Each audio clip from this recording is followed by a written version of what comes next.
child levitating in front of the medical staff. Imagine caseworkers running out of a home, terrified. Imagine a house so dark it made hardened police officers pray. This isn't the plot of a horror movie. This is what allegedly happened at 3860 Carolina Street in Gary, Indiana. In today's episode, we're diving into one of the most chilling, government-documented hauntings in American history. A case that involved Child Protective Services, priests, police, and doctors. A case that still has skeptics shaken and believers convinced that something evil took root in that basement. What really happened in the demon house? And what did CPS witness that made one caseworker never return? Let's find out. Chapter 1. The Ammons family moves in. In November 2011, Latoya Ammons and her 3 children moved into a modest rental home at 3860 Carolina Street. At first, everything seemed normal, but then black flies appeared in winter, swarming the porch, returning no matter how many times they were killed. Footsteps echoed through the basement. Doors creaked open and slammed shut on their own. Wet footprints appeared on floors with no explanation. And then it escalated. Chapter 2. The children start changing. The 3 children, ages 7, 9, and 12, began behaving strangely. Eyes rolled into the back of their heads. Growling voices came out of their mouths. They cursed and ranted in languages no one understood. Neighbors heard the noises. Family members witnessed it. But the worst was yet to come. According to multiple reports, including medical and psychological evaluations, the children started speaking of being choked by unseen hands and pulled toward the basement. One of the boys was found inside a closet, eyes bulging, screaming, "It's trying to get me!" And Latoya? She claimed she was being attacked in her sleep, so she called for help. Chapter 3. CPS Steps. In April 2012, Child Protective Services arrived after reports of educational neglect. The children had missed school due to what Ammons described as spiritual attacks, but what happened during their visit shocked everyone. In the presence of medical staff, CPS, and nurses at the Methodist Hospital, one of the boys walked backward up a wall, ceiling and all, and flipped over, landing on his feet. Multiple people saw it.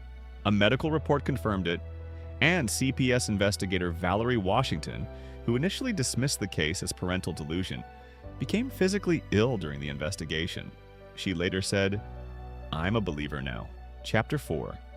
The basement and the oil investigators began focusing on the basement, where all paranormal activity seemed to center. A police captain, Charles Austin, described hearing growls and electronic malfunctions while inside the home. He wasn't alone. Several officers witnessed blinds dripping with oil, a strange substance they couldn't explain. Every time they wiped it clean, it came back.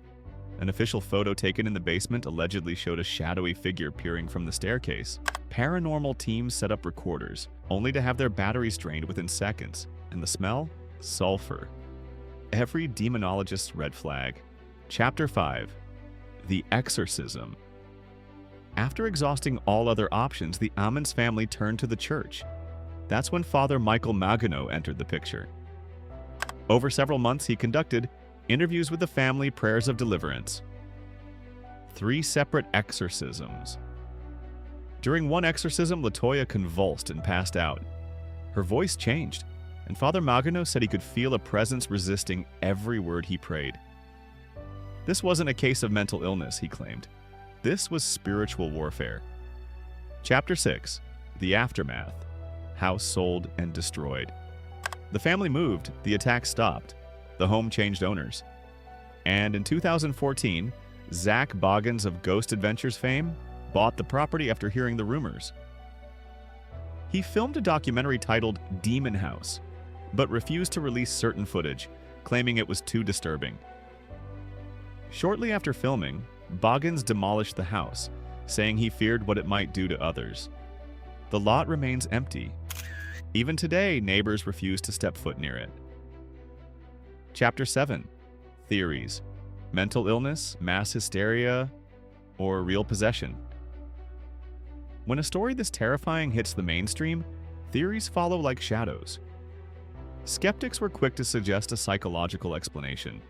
They point to Latoya Ammons' religious background, claiming she may have interpreted her children's behavioral or medical issues as signs of possession. mental health professionals noted that stress, trauma, and sleep deprivation can produce hallucinations, delusions, and group psychosis. Was this simply a case of shared delusion? What psychologists call folie à plusieurs? A contagious hysteria? Some called it media manipulation, a compelling horror story, a poor family in a troubled neighborhood. Paranormal headlines sell, and maybe, just maybe, the narrative was unintentionally or intentionally exaggerated. But here's where things stop adding up. What about the hospital documentation? Multiple nurses and a seasoned caseworker from Child Protective Services testified, on record, that they witnessed events they could not medically explain. The boy walking backward up a wall wasn't just a spooky tale told in whispers. It was reported in legal documents backed by hospital personnel. Professionals with nothing to gain and everything to lose by going public. What about Father Maginot, the Catholic priest who performed the exorcism? He was vetted by the diocese. He wasn't some fame-seeking ghost hunter. His conclusion was that multiple demons had infiltrated the household and that their influence was very, very real. Then there's Captain Charles Austin, a seasoned Gary police officer with over 35 years of service. He was a devout skeptic until he stepped inside that house. He later admitted, "I now believe in the supernatural." So the question stands, if this was simply mental illness, how did it affect multiple unrelated adults? How did it move objects, drain batteries, leave physical evidence? Why did a priest, medical staff, CPS, and police all back the story? The deeper you go, the more the natural explanations begin to unravel. Was this an elaborate lie? A tragic misunderstanding? Or something ancient, unseen, and evil, briefly let loose in a quiet Indiana neighborhood? The Demon House case forces us to ask one terrifying question. What happens when everyone stops believing? Except the professionals who saw it up close? The truth? We may never know. But one thing is certain. Whatever happened in that basement changed everyone who stepped into it. Forever. What do you believe? Was the Demon House truly a portal to hell? Did something ancient and malevolent take root beneath that basement? Or was it just fear, feeding off itself? Drop your thoughts in the comments. Don't forget to like, subscribe, and hit the bell for more terrifying true paranormal stories. Because sometimes the scariest part of a haunted house is when the government starts running.